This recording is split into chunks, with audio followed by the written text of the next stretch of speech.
আসসালামু আলাইকুম। Hi friends, high বন্ধুরা, সকলে কেমন আছেন? আলহামদুলিল্লাহ, আশা করি সবাই ভালো আছেন। দাদা, আজকের ডেটে আজকে 26 তারিখ লাগছে মনে হয়, 26/11/2025 আশরাফুল মোটর সাইকেল সার্ভিস সেন্টারে এই গাড়িটি বিক্রি আছে দাদা। অ্যাপাচি গাড়ি আছে, 3 বছর 3-4 মাস গাড়ির বয়স হলো। গাড়িটি বেশি চালা নেই দাদা, খুব অল্পটুকু চালা আছে, 17,000 মতো হতে পারে চালা। এই গাড়িটি বিক্রি আছে, ফার্স্ট অনারের গাড়ি আছে। আশরাফুল মোটর সাইকেল সার্ভিস সেন্টারে বিক্রি আছে।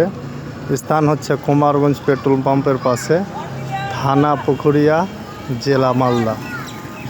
আশরাফুল মোটর সাইকেল সার্ভিস সেন্টারে গাড়িটি কত হাজার চালা আছে আপনাদের মিটারে লাইভ দেখিয়ে দিচ্ছি, দেখে নেন দাদারা। দেখতে পাচ্ছেন 17,422 কিলোমিটার। গাড়িটি খুব সুন্দর গাড়ি দাদা, দেখবেন, কাউরি নেওয়ার ইচ্ছা হলে আসবেন। এবং বিশেষ করে বলি দাদা কিছু কথা, পুলিশ আমাদের জনগণের সেবা করার জন্য পুলিশ নিয়োগ করেছে সরকার।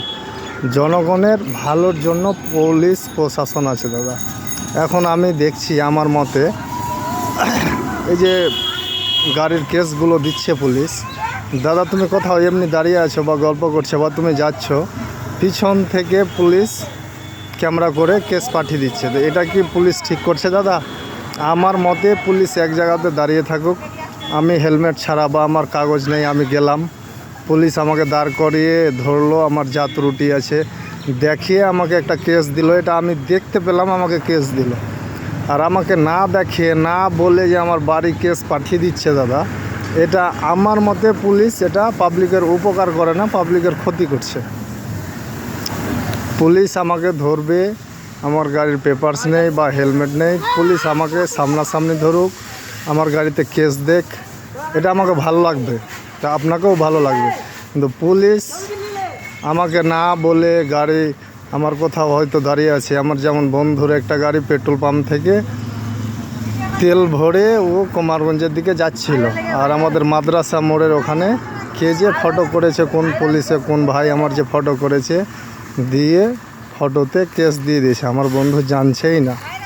এখন ও যদি টুকিটাকি ওর বাড়ির কাছে ওকে হেলমেট লাগবে যে কেস দিয়ে দিচ্ছে, তো ওর বাড়ির কাছে পুলিশ দাদা ভাইরা আমার এসে দাঁড়িয়ে ওকে সামনাসামনি নিয়ে তারপরে কেস দেখ, আমাকে ভালো লাগবে। আমাকে দেখিয়ে ও আমার সামনে মারলো, কিন্তু পিছন থেকে মারা এটা আমার মতে ভালো না দাদা।